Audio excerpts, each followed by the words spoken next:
The CBS Radio Mystery Theater presents...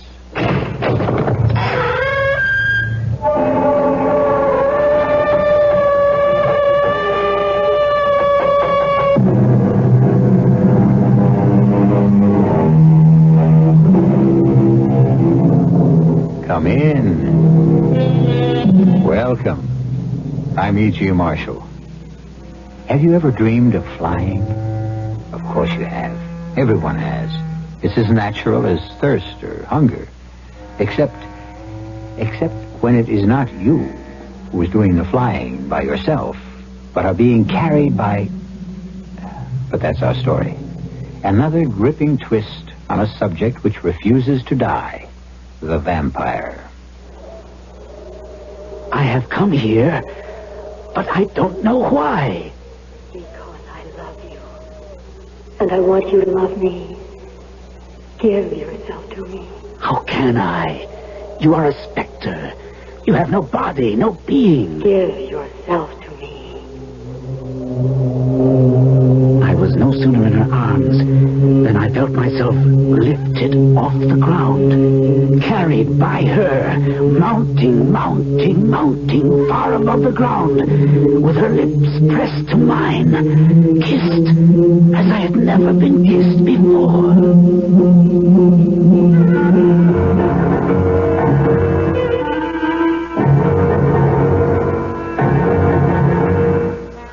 Our mystery drama, Nightmare's Nest, was written especially for the Mystery Theater by Ian Martin and stars Gordon Gould.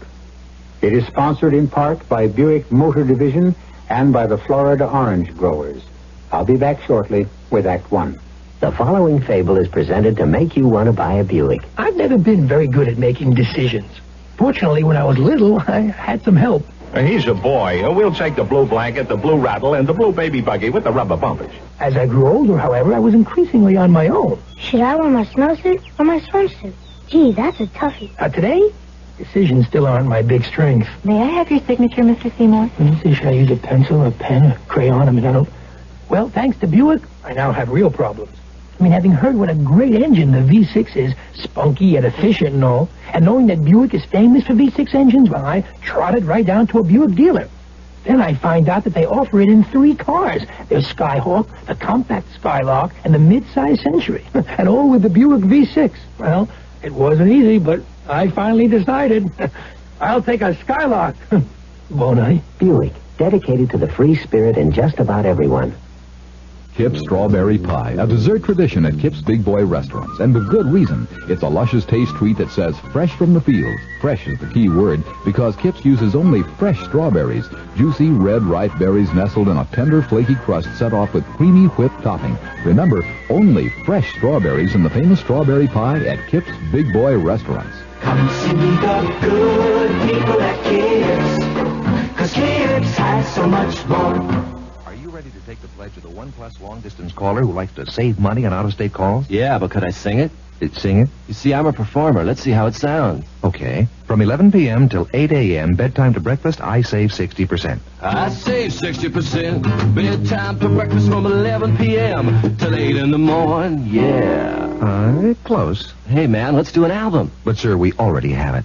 Listen. Travel by a distance, stay a while, stay. Southwestern Bell.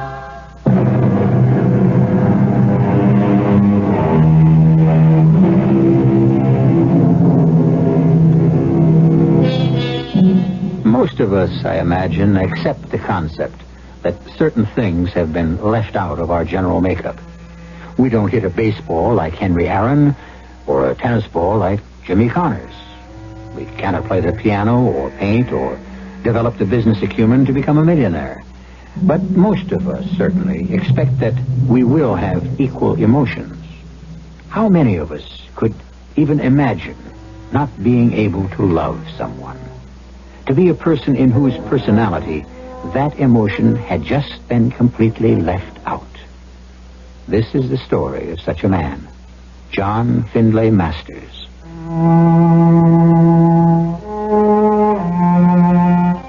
I've never really felt incomplete. That is, I never had till... But that would be getting ahead of myself. What I mean is that I have never been unhappy. Although I suppose I've not been very happy either. But content enough with my life, my dreams, my achievements, and my few avocations. As Father Dan McGovern liked to say of me. You're the ultimate pragmatist, John, my boy. That's what keeps me coming by. I'll convert you yet.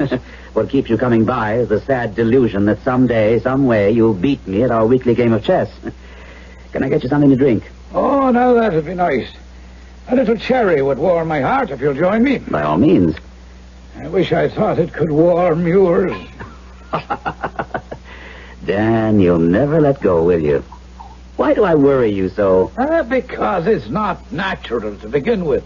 I mean, here you are, a man just turned 30, and you live like a hermit. You should be married with children. Not my style. At least you should have a woman who I mean, someone to cherish and love and... Father, and you, a man of the cloth? Are you advocating extramarital affairs? Of course not. I'm less concerned with sex than with love. Which only goes to prove what friendly antagonists we are. I am just the other way. One of the advantages of living in today's world. So let me put your mind to rest about that. And drink your sherry. Somehow, it doesn't taste as good as I anticipated. Well, that's a first-class sherry. It isn't the wine that sours on me, it's you. Why let it bother you? Because because I feel I stand in loco parentis to you. Your father, rest his soul, was a long-time friend. You puzzle and worry about me, Dan. You find me hard to understand. It shouldn't be too difficult. My father, who gloated over my mental capacities, my precocity in mathematics particularly, the academic honors I won that fed his vanity because I was his son. The endless hours he chained me to a chessboard, teaching me the game till I became the master. Pride in me. Cold satisfaction, but never love. And, on the other hand, there was my mother. Well, you can't say you didn't get it from her. That was just the trouble. Too much. Like a dog that licks wildly at his master's face. Or all the girls who hung around after the football game. Or when we won the basketball championship. Wait now, by the Holy Father. There's some hope for you yet. There is emotion, when sure I thought your soul was dead and buried. Oh, don't be ridiculous, Father. I am a man of no emotions, because I don't need them, or believe in them, except as a destructive force. My motivations are scientific, in the realm of pure mathematics, sheerly practical. Come on, you finished your sherry. Let's get to the game. No. A moment longer. Now, I don't feel much like chess tonight. Well, you'd better. Why is that? It may be your last chance. I'm giving up my apartment. I'm going away. Away where? I found the perfect house. Isolated, remote, locked away from the world. Oh, sure, the last place for you to go. Oh, I need to be utterly alone. I'm coming near the verge of a breakthrough in pure mathematical theory that could upend the world. Oh, dear God, would you listen to the man? Hasn't the world been upended enough already? Oh, John, I have a terrible premonition 'tis the worst thing you could possibly have done.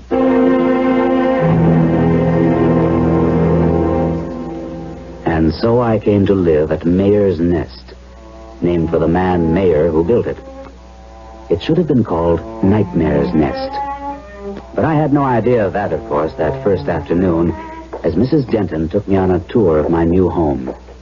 I'm sorry, Mr. Masters, for the condition of the third floor. Most of the rooms here are small, old-fashioned servants' rooms with little light.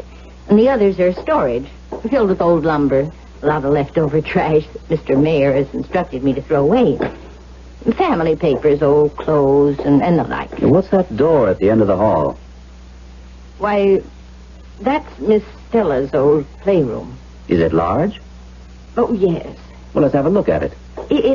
I mean, nothing's been done here. After she died, her things were all taken away, too. It looks perfect for me. That big gable window overlooks the garden? Yes, it does. Is it fully wired here? Oh, yes, it's heated electrically. Mr. Mayor had 220-volt current brought up. Well, then it's perfect. I may want to put in a computer. Quite a view, too. I didn't get a chance to really look at the gardens. It's beginning to get a little dark. What's that sort of walled-in area beyond the trees there? That's the maze, sir. The what? Mr. Mayor was a very rich man. He had strange fancies. He was visiting in London at Hampton Court, is it? Where Henry VIII lived? That's right. Well, there's a thing called the maze there. You know, a place... I know, a labyrinth of yew hedges full of dead ends till you find just the right path to the center. That's right. Well, anyway, Mr. Mayor built one just like it for Miss Stella. For her and her friends to play in was the idea. Fascinating. I'd like to go down and have a look at it. Oh, it's getting a bit dark, sir, and besides, when the wall was built around the maze, the gate was padlocked, and I don't know where the key has gotten to. Well, never mind. I can see it tomorrow. Let's go down to the second floor and decide on a bedroom suite for me, and then we can start thinking about dinner. Very well, sir. Oh, Mr. Masters. Yes? I just hope you'll be very happy here. I don't even ask that much. Content and undisturbed will suit me fine.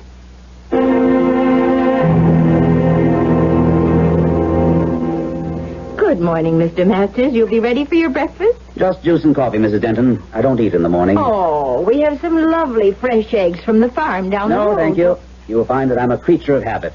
Too late to change anything in my life. Well, I heard you moving about, so I have the orange juice right here and the coffee nice and warm. Or, would you prefer some other fruit juice? No, this is fine. But speaking of hearing things, though... What? You heard something in the night? What? No. I slept like a top. Now, I was talking about the hall. There's an echo there. Oh, well, it's the tiles, sir. See, there used to be a big round rug there, but Mr. Mayor liked the tiles so much he had it taken up. Well, let's get it put down again. The place is as cold as a grave and sounds like walking through a crypt.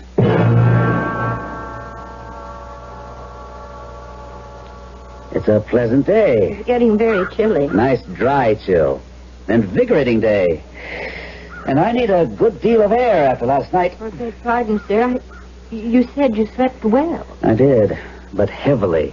I couldn't get any of the windows open in my room. Oh, well, that's because the screens aren't in yet. Well, still, if I hadn't gone to bed so late, I would have looked for you to ask you why on earth they're nailed shut. Oh, it's just a precaution, sir. The trees grow so near the house that quite a bit of wildlife gets into the house unless the screens are up. Well, then let's get them up. Is there some sort of handyman? Oh, yes. You know, I'm fascinated by the maze. Did you dig up the key for it? Oh, no, not yet, sir. Well, there's no great rush. You must tell me more about it at dinner or tomorrow. Because today I must get back to the house and get to work. But I would like to get some windows open. It's cold this time of year. And the screens need painting. Now, if you could just wait a while. Not too long. The house is as musty as a tomb. Let's get it opened up a little. What is it? Oh, you left the front door ajar. Oh, Mrs. Denton, don't worry. I realize there's an oil crisis, but a little extra strain on the supply... Isn't that, Mr. Masters? Oh, we shouldn't ever leave anything open. There are things that can enter. Things? Oh, you mean mosquitoes, flies, insects? And there are other things. Woodcocks, opossums, raccoons. We're that far out in the woods? We're all alone here. Isolated like. Well, as long as it isn't bears or anything we can't handle. What is it? I don't know. Funny dead smell. Oh, we must get this house open and let some air in. And what? I thought it was oppression at first, but strange reaction. It's depression. Doesn't make sense on a day when it's so clear and the cloud cover's so high. I never felt like this in my life before. Well, heavy, listless. No, what's the word? I know. Something I've never totally felt in my life. even at my parents' funerals. Sad. Just unbearably, inescapably sad. Lord, help us. I knew as soon as I saw the door open. And the moment we got inside, she's back again. You let her back in.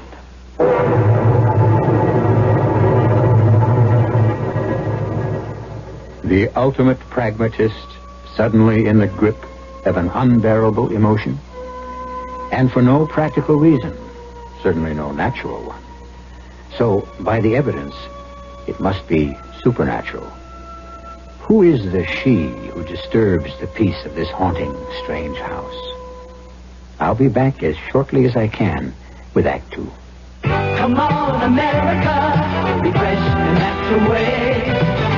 Have a glass of summer juice any time of day. Hi, Anita Bryant for Summer Juice. 100% pure orange juice from Florida. Pour some over ice for a delicious warm weather treat the whole family will love. Naturally pure, naturally refreshing. Orange juice, America, summer juice. From the Florida Orange Growers. Where do you keep your guns? In a drawer? Closet? In a rack on the wall? Every day across the country, crimes are committed with stolen guns. Stolen because simple security precautions were not taken by someone. When possible, lock your guns in place. Run a steel strap or chain through the trigger guards of rifles and handguns. And if your guns are stolen, notify the police immediately. This is Chuck Connors for the Bureau of Alcohol, Tobacco, and Firearms. Remember, your stolen gun threatens everyone. Are you ready to take the pledge of the 1+ long-distance caller who likes to save money on out-of-state calls? Yeah, I am. I promise to remember when rates get lower. I promise to remember when rates get lower. On weekdays from 5 p.m. just before supper time till 11 p.m. just before bedtime, I save 35%. From 5 p.m. just before supper time till 5 p.m. that early? Miss, there's more to the pledge. I can call right after work. Miss. Oh, well. Travel a long distance, stay a while, stay a while. Southwestern Bell.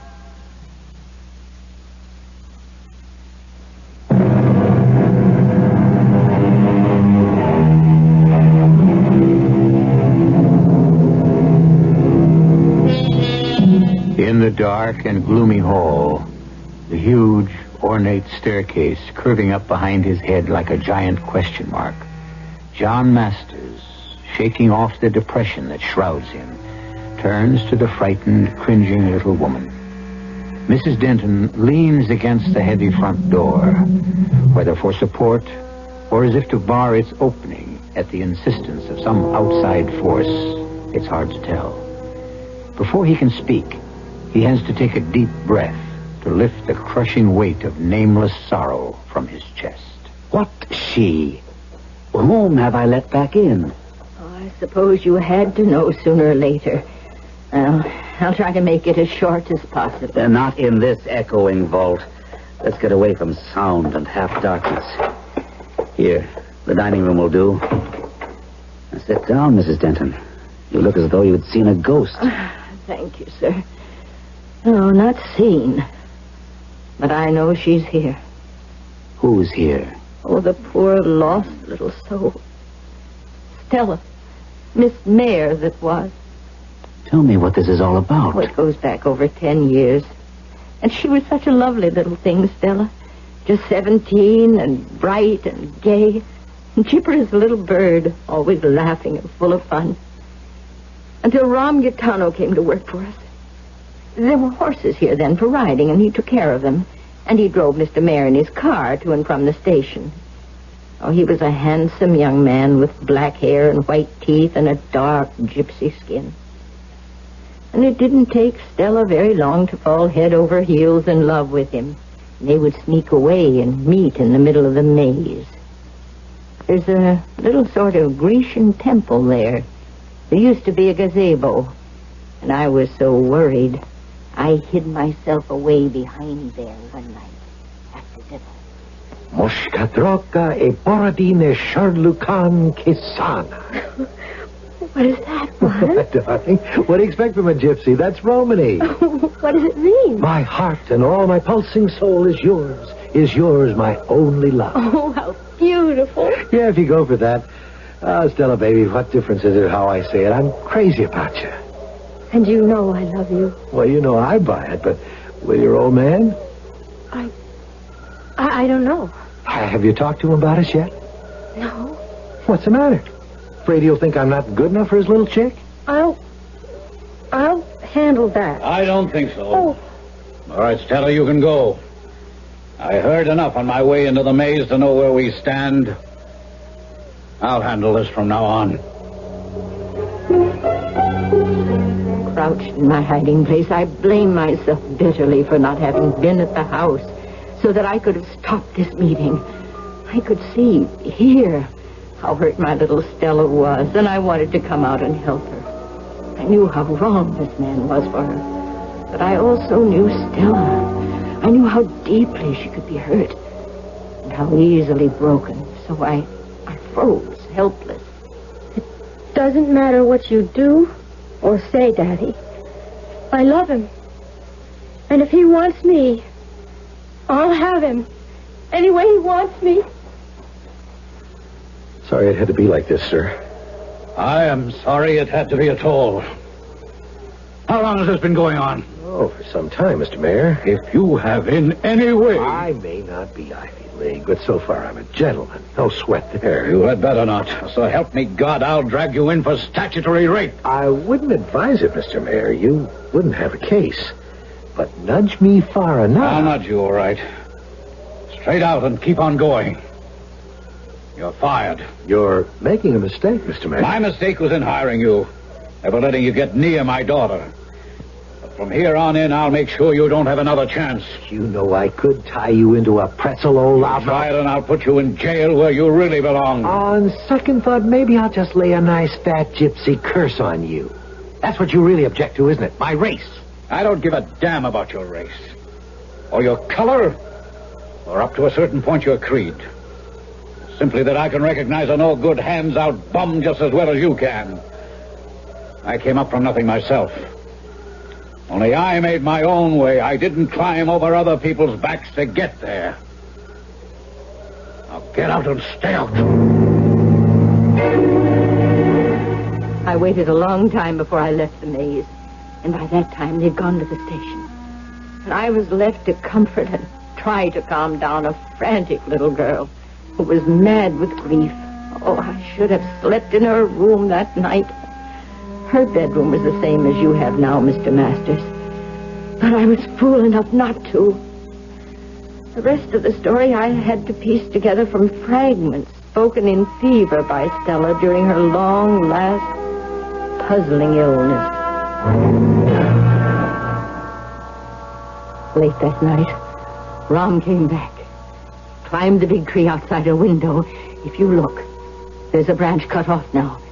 It used to stretch near enough to reach the sill.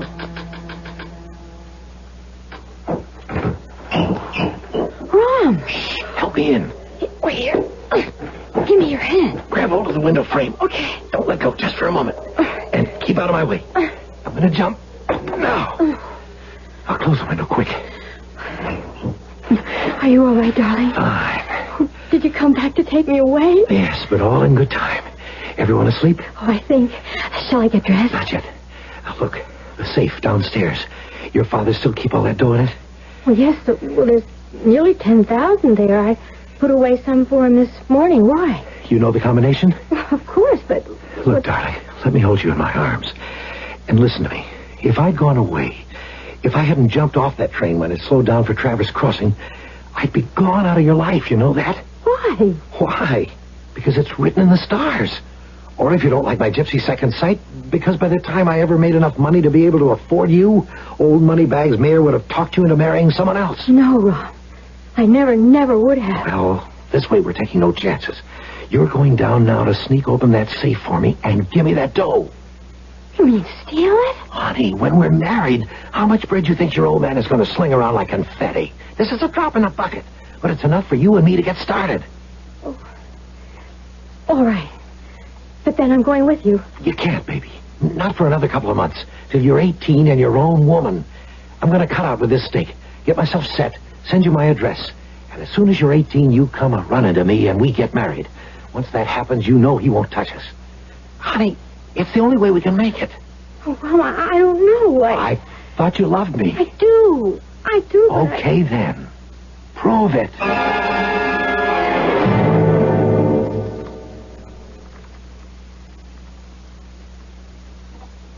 There.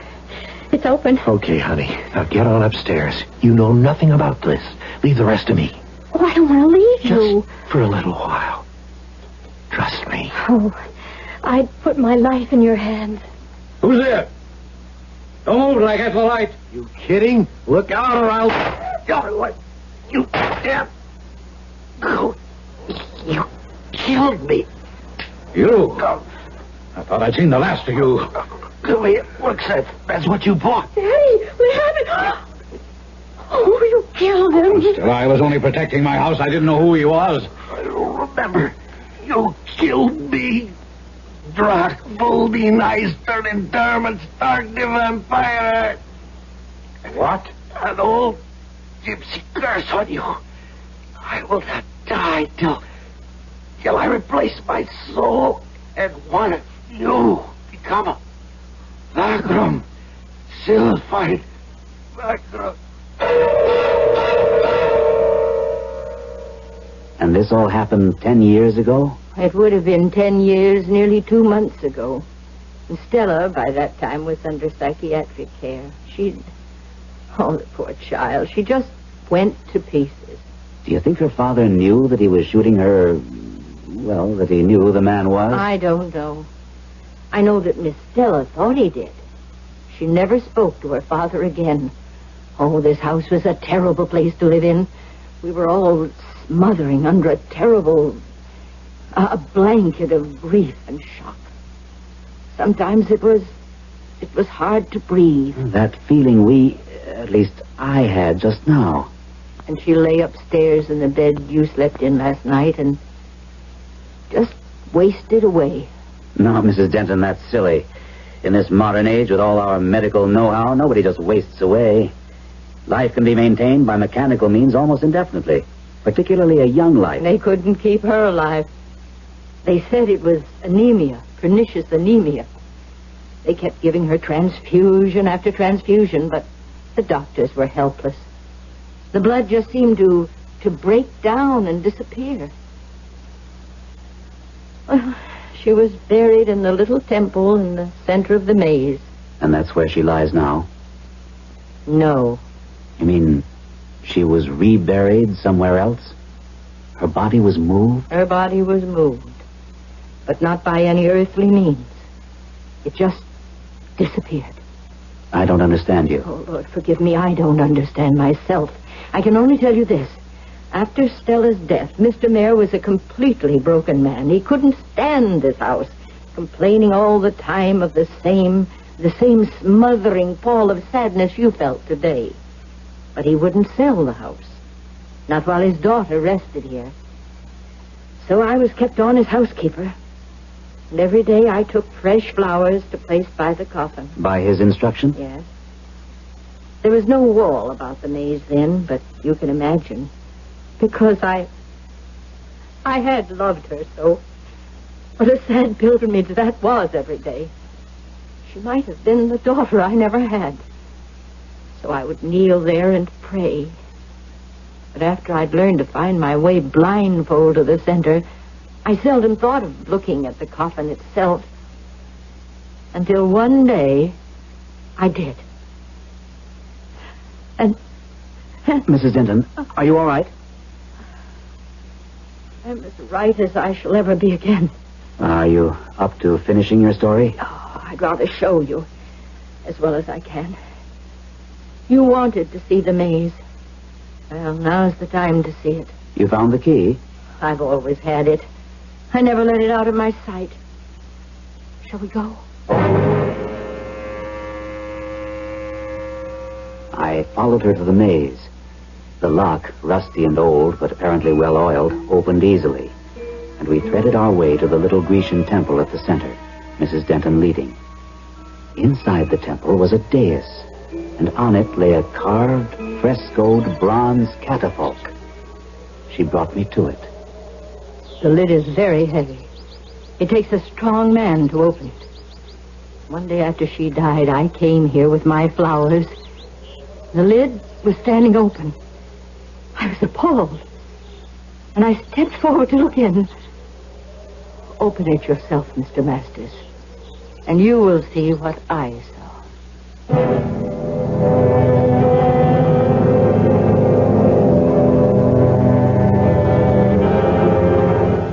Curiouser and curiouser, cried Alice as she wound her way through Wonderland.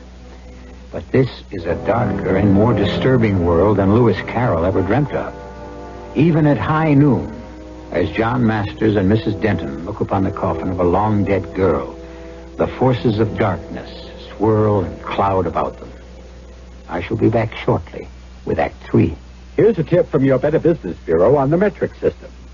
Have you noticed the metric measurements on packaged foods at your supermarket lately? Soon the metric system of measurement will be commonplace all around the country, and you should be ready for it. Look carefully at the metric measurements on the foods you buy. They may seem bewildering at first, but they make a lot more sense to the system of measurement we're currently using. For example, right now, fluid measures are expressed in gallons, quarts, and pints. Dry measures are expressed in bushels, pecks, dry quarts, and pints. And a dry quart is 16% larger in volume than a liquid quart. By using the metric system, however, you only need to know one unit of measurement for liquid volume, the liter. All other fluid measurements are multiples of the liter. And similarly, dry volumes are measured by the gram and multiples of the gram. This has been a tip from your Better Business Bureau on the metric system. Why be skinny? Why lose out because you're skinny and underweight due to poor eating habits? Let Weight On put pounds and inches of welcome weight on you. Weight On users report gains of 5, 10, 15 pounds and more without loading up on sugary syrups or greasy mixtures. Helps fill out face, arms, bust line, legs, entire body, rich in nutrients for fast strength and quick energy. Get Weight On, WATE-ON, liquid or tablets, at druggists. Satisfaction guaranteed or money back. Hello, is this the consumer helpline? That's right. What can I do for you? Well, I need some help picking the best of 4 small cars. What 4 small cars? The VW Beetle, the VW Rabbit, the Fiat 128, and the Toyota Corolla. Well, what do you want to know? Which one gets good gas mileage? All of them. Which one's built really tough and dependable? All of them. So what's the difference? Just a moment, please. Here we are. The Toyota Corolla two-door sedan comes standard with features like a rear window defogger and power front disc brakes. The Toyota Corolla has more horsepower than any of those 3 European cars. Really? And based on a comparison of manufacturers' suggested retail prices, the Toyota Corolla two-door sedan is priced lower. Hey, that's terrific. So you really think I should buy the Toyota Corolla then? Well, I'm not really supposed to say, you know. Well, couldn't you make an exception? See how many miles your money can buy. Go Toyota! Go Toyota!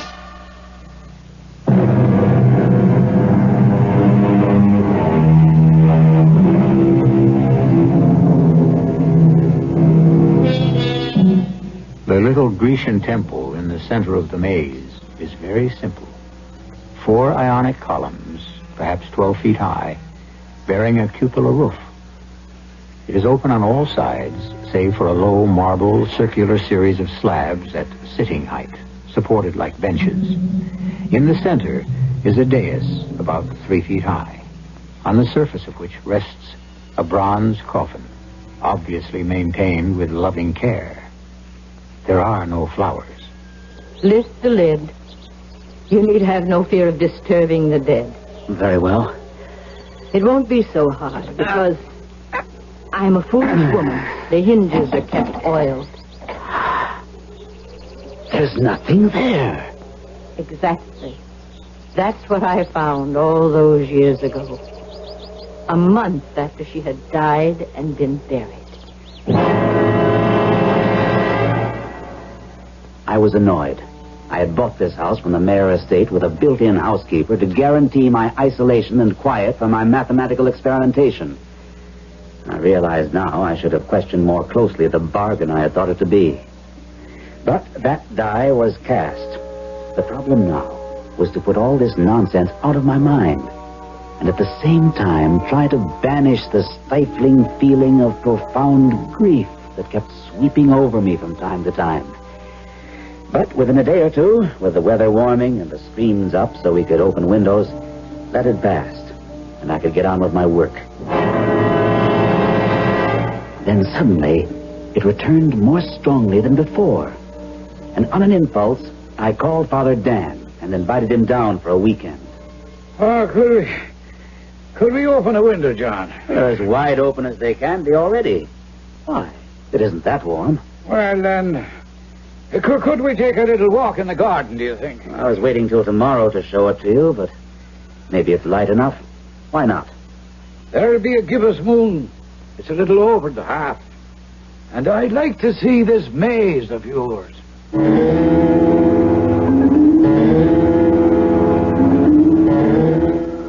Well, it's an amazing little labyrinth. I wouldn't have believed you could find your way in here so easily. Well, it isn't so difficult.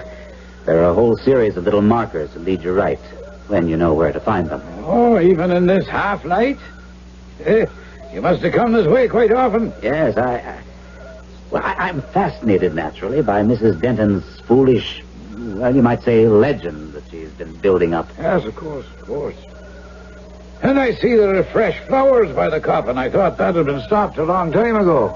Oh, I put some there yesterday morning before I picked you up at the train. A gesture.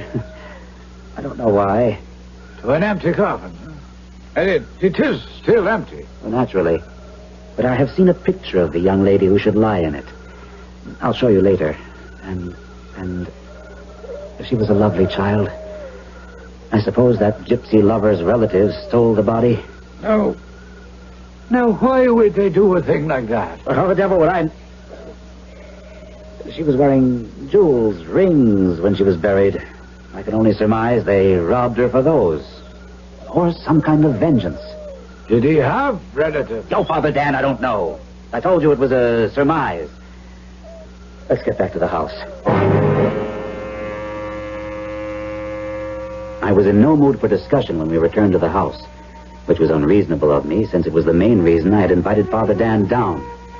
But the mood of depression hung too heavily on me, and I wanted to be alone, to sleep, to just forget. I had no idea how long I had been lying in bed. I may even have slept for a while, but all of a sudden, I came awake, or consciously in control of thought. The moon, low in the heavens, cast a glow on the floor between me and my bed. And slowly, the moon glow misted between the window and me, twisted and swirled gently, and rose and formed into the figure of a woman, transparent as the mist, standing before me and moving towards me. Who are you? I have come for you. For me? Why? Don't question it, my love. Just come. Where? Now, quickly. To the center of the maze. The center of the maze. I didn't question it. Don't ask me why. Suddenly, I felt her lips on mine. Warm, promising, drinking all my heart's blood. And then she was gone. I, who have questioned every move, decision I'd entertained, I went like a child, and in the soft moonlight met her there. Was she beautiful, deadly, fascinating, irresistible? I can't tell you. She was all in white, swirling around her, and her face was concealed in a milky scarf that bound her head. I had a moment of annoyance almost. I have come here, but I don't know why. Because I love you. And I want you to love me. Give yourself to me. Give myself to you? How can I? You are a specter. You have no body, no being. Give yourself to me. I will do you no harm. Take me. I've never refused a woman yet. All right. Come here. You sooner in each other's arms than I felt myself lifted off the ground, carried by her, high up over the trees, mounting, sailing effortlessly, while in the moonlight I could see the country spread out below. And every so often, her lips pressed to mine as I have never been kissed before, drinking from me, drawing me to her, lifting me with her to glide on the wind currents until... Until what? Until... I don't know what. I don't remember. Till I woke up in my bed this morning. Well, feeling how? Well, all my depression gone. Relaxed. Oh, with a strange lassitude for me, but also a kind of peace. So you see, I can send you back to town as relaxed as I am. I suppose I shouldn't have dragged you up here in the first place. Very well, John. You may call me whenever you need me. Well, I just needed a little contact with good common sense and human kindness to banish all the foolish dreams. I'm myself again. You don't think, John, that maybe the things that are happening to you should make you question just a little what it's all about? I mean, us being here... No, you don't trap me in that old argument again. I thank you for coming here. And I don't know what came over me. Maybe Mrs. Denton's graphic history. But I'm myself again. I said goodbye to my old friend, confident that he had no worries about me. I should have judged him better. During my next weeks of tranquility, I little realized how thoroughly he tried to save me. Fascinating history, Father. And equally fascinating how far we've come from different approaches, backgrounds, educations to measure the same results. Never ceases to astound me. Well, I don't know why. You study the human mind, Dr. Holland, I the human soul. Are they separated so far? But there isn't any time for philosophical discussions. I've had some letters and a couple of phone calls in the last few days that have exacerbated all my fears and brought me back to you. Yes, after a period of relief, the massive depression started to reinvade the house, and the dreams of flying have returned with this unknown wraith. How sick is he, Doctor? There's a word. Let's say, is he schizophrenic? Possible. I can give you some other words and gobbledygook, which means something to me. I'd guess it's an obsessive compulsion reaction, if you force me to a clinical response. Well, then how would you treat or how would you help such a man? I can't give you an easy answer. Can I meet him? Why not, Paul? Do you want to drive up there next weekend? With the approach of the full moon, my white-clothed lady with the scarf about her head and face appeared to me in dreams, if they were dreams, more and more frequently. Together we soared, or seemed to soar, wherever I asked, or the winds took us, or she desired. And without my realizing it, day by day, I grew weaker and weaker. Each night, she would come to bear me up with her, flying high above all the world and its sins and its agony. Darling, oh my darling, kiss me. Yes. Hold my lips, suck in your breath, and then release it into my mouth. We are one. We are one. You are mine. When will we be together? Always. Don't you know? It is already over. You have saved me. Now you must find love yourself. Oh, my darling, you grow heavy. Heavy. I can't hold you up any longer. You must. I cannot fly like you. I can't. I'm cold. No.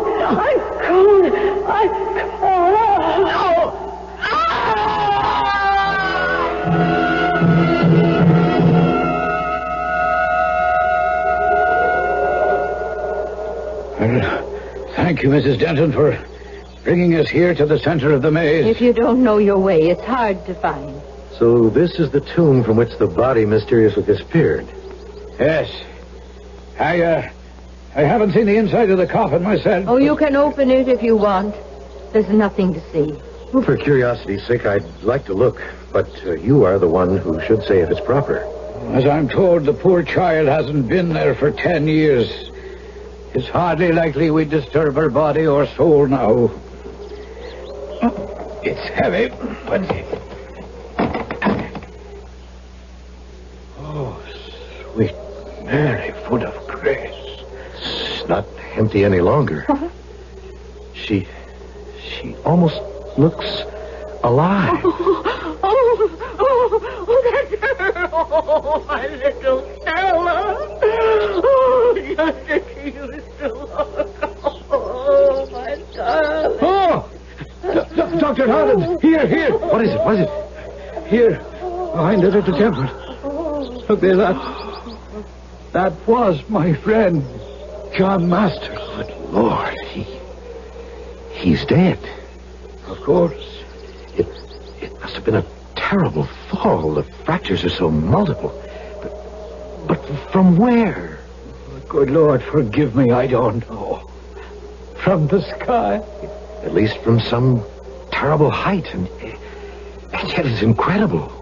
What's that? The damage is so extensive. I don't want to go into details, but there should be blood. And there's not a trace of it. Not one single drop.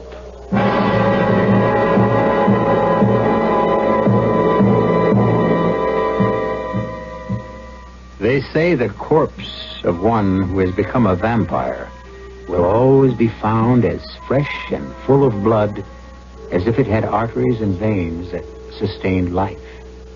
I'll be back shortly. O great spirit, whose voice in the winds I hear, and whose breath give life to all the world, hear me. The voice is Iron Eyes Cody of the Cherokee Nation. The words are a prayer first spoken 400 years ago by his people, a people who loved the land. Make me walk in beauty. Make my heart respect all you have made. Make me wise that I may know all you have taught my people, the lessons you have hidden in every rock. In some Americans today, that spirit is reborn. Throughout the land, areas of thoughtless litter and pollution are being restored to their natural beauty, and yet we still have so far to go. So everyone must get involved. To contact the Keep America Beautiful team nearest you, write Keep America Beautiful, 99 Park Avenue, New York, New York. People start pollution. People can stop it. A public service message of this station and the Advertising Council.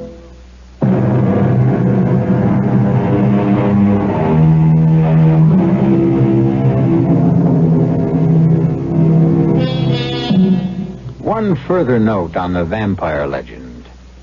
The vagrom, the wanderer who seeks blood, having found it, joins the dead in peace. The donor, the victim, must wander between heaven and hell till he finds one to love and nourish him and grant him the sanctuary of the grave. An endless chain which always leaves one spirit unsatisfied and searching for rest. Look out for him or her, whoever you are. Whatever you think your armor is, in the end, if there is one single chink, the vampire will find it out.